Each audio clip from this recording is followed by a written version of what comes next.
तो हम कर ही लेंगे। लिखो 10 मिनट की होगी, ठीक है। 100 से टाइम यहाँ चालू करो इसका। लाइट ना बुझे, ठीक है, बीच में तो गड़बड़ हो जाती है, एवरेज बिगड़ जाता है फिर स्पीड का।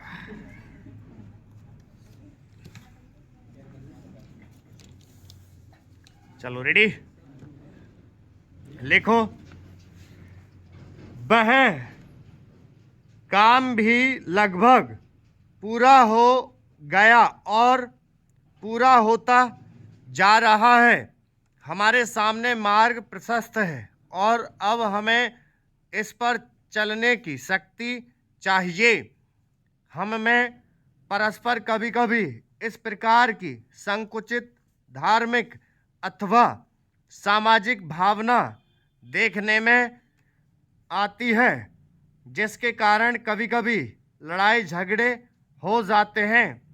हम इस चीज़ को भी दूर करने का प्रयत्न कर रहे हैं। हमारे संविधान में स्पष्ट बता दिया गया है कि कोई चाहे किसी भी धर्म का क्यों ना हो, किसी भी जाति का क्यों ना हो, इस देश में सबको समान अधिकार है।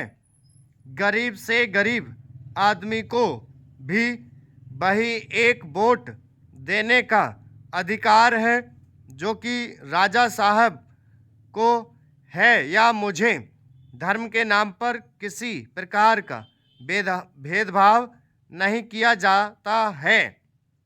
अध्यक्ष महोदय, मैं आपका आभारी हूँ कि आपने मुझे बोलने का अवसर दिया। इस देश के वर्तमान भारी संकट के समय में, और विशेष रूप से उस समय जबकि हम लड़ाई से अभी निवृत्त हुए हैं और आकाश में लड़ाई के बादल दूसरी तरफ से आने शुरू हुए हैं, हमारे वित्त मंत्री ने जो बजट पेश किया है वे इसके लिए बधाई के पात्र हैं।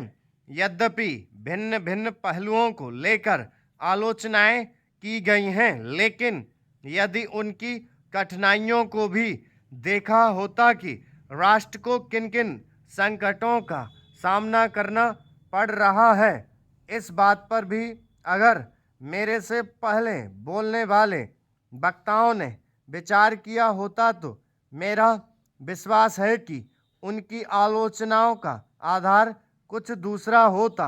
उन्होंने ऐसे कठिन अवसर पर यह एक संतुलित बजट पेश किया है, उसके लिए मैं उन्हें बार बार बधाई देता हूं, लेकिन साथ ही साथ मैं अपना यह कर्तव्य समझता हूं कि कुछ ऐसे विचार भी उनके सामने प्रस्तुत करूं जिससे उनकी कठिनाइयां कुछ हल हो जाएं। उदाहरण के रूप में विगत 2 वर्षों में लेखा जोखा कमेटी में बैठने के समय मुझे ऐसा अनुभव हुआ है कि इस देश में 2-3 इस प्रकार की त्रुटियां मौजूद हैं जिनको दूर करने के लिए, जिनकी जांच करने के लिए यदि कोई एक कमेटी या आयोग बिठा दिया जाए तो राष्ट्र को, राष्ट्र की सरकार को, राष्ट्र के विकास कार्यों को और राष्ट्र की रक्षा व्यवस्था के लिए करोड़ों नहीं अरबों की व्यवस्था फौरन हो सकती है। केवल शासन को जागरूक होकर कुछ कदम उठाने की आवश्यकता है। अभी कुछ छिपे हुए धन का जिक्र किया गया। सरकार ने भी समय समय पर ऐसा आभास दिया है कि इस देश में लगभग 30,000 करोड़ रुपए का धन छिपा मौजूद है। स्वयं मैं समझ नहीं पाता हूँ कि जब सरकार ऐसा अनुभव करती है तो इसकी व्यवस्था करने में उसको दिक्कत क्या आ रही है। ऐसा मालूम होता है कि कहीं इच्छा शक्ति की कमी है। भारत की इस सरकार ने अपनी शक्ति का ठीक से उपयोग करके उस दुश्मन के दांत खट्टे किए जिसके की ऊपर विश्व की शक्तिशाली और इंग्लैंड जैसी शक्तियों का अटूट सहारा था और जिसको कि उन्होंने हमारे विरुद्ध उकसाकर खड़ा किया था और अपना पूर्ण सहयोग दिया था। अध्यक्ष महोदय, मानव संसाधन विकास मंत्रालय की मांगों के संबंध में बोलने के लिए खड़ा हुआ हूँ। शिक्षा की पद्धति के बारे में, उसमें परिवर्तन लाने के बारे में, इस क्षेत्र में हमें जो असफलता हाथ लगी है उसके बारे में अभी मेरे मित्र ने बहुत कुछ कहा है। दुर्भाग्य की बात यह है कि देश में सभी लोग यह मानते हैं कि शिक्षा में प्रगति नहीं हुई है, शिक्षा पद्धति में आमूलचूल परिवर्तन नहीं हुए हैं, लेकिन फिर भी इस दिशा में कुछ किया नहीं जाता है। ऐसा प्रतीत होता है कि इस विषय में कुछ भी करने की स्थिति में हम नहीं रहे हैं। स्थिति ज्यों की त्यों चली आ रही है। इतना होने पर भी शिक्षा की मद पर होने वाला जो खर्च है और जो उसके लिए धनराशि आवंटित की गई है वह भी बहुत थोड़ी है, लेकिन उस पर ना जाकर मैं आपका ध्यान इस ओर दिलाना चाहता हूँ कि मर्ज बढ़ता ही गया, ज्यों-ज्यों दवा की बाली कहावत ही आज चरितार्थ हो रही है। जितने ज़्यादा आयोग और समितियाँ बैठीं और जितनी ज़्यादा शिक्षा पद्धति के बारे में छानबीन की गई, उतनी ही ज़्यादा बीमारी बढ़ती गई। बीमारी का इलाज ना होकर और भी खराबियां पैदा होती गईं। अभी मेरे मित्र ने माननीय मंत्री का ध्यान एक रिपोर्ट की तरफ दिलाया था। इस तरह की बहुत सी रिपोर्टें हैं, लेकिन अभी सदस्य महोदय भी एक रिपोर्ट का जिक्र कर रहे थे। रिपोर्ट में तो बहुत सी प्रस्तुत हुई हैं, लेकिन मंत्रालय ने उस पर कभी कार्यान्वयन करने की दिशा में कोई कदम नहीं उठाया।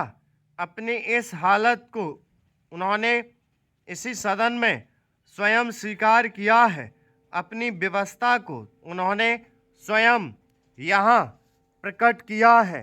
इस विषय पर और अधिक ना कहकर मैं आज के दिन मानव संसाधन विकास मंत्रालय का ध्यान दो विशेष चीज़ों की तरफ दिलाना चाहता हूँ। पहली बात तो मैं हिंदी के बारे में कहना चाहता हूँ। मंत्रालय का काम हिंदी का प्रसार और प्रचार करना है। हिंदी हमारे देश की राष्ट्रभाषा है। संविधान ने उसको राष्ट्रभाषा का स्थान दिया है, लेकिन हिंदी को वह स्थान अभी तक भी ठीक से प्राप्त नहीं हुआ है। इसके लिए कई कारण हो सकते हैं। एक कारण हिंदी प्रेमियों का अधिक उत्साह हो सकता है। दूसरा, दलगत राजनीति से प्रभावित होकर राजनेताओं का भाषा के बारे में अपनाया गया दृष्टिकोण हो सकता है। महोदय, जो यह बजट प्रस्तुत हुआ है वह देश का एक ऐसा नया चित्र उपस्थित करता है जो चित्र उम्मीद का है, आशा का है, सफलता का है। इसमें नए कर ज़्यादा नहीं लगाए गए और जो थोड़े से कर लगाए भी गए हैं वे इस प्रकार से लगाए गए हैं कि सभी लोगों पर उसका बोझ पड़ता है। इससे भी उनको निराशा हुई है। दूसरी बात जिससे उनको निराशा हुई है यह है कि 1-2 वर्ष देश को लेन देन के मामले में कठिनाई का सामना करना पड़ा था। योजना को कठिनाई में पड़ना पड़ा था, वह कठिनाई दूर हो गई है और मैं सदन की तरफ से उन देशों को धन्यवाद देना चाहता हूँ, उन देशों के प्रति आभार प्रदर्शित। स्टॉप। 10 मिनट की 100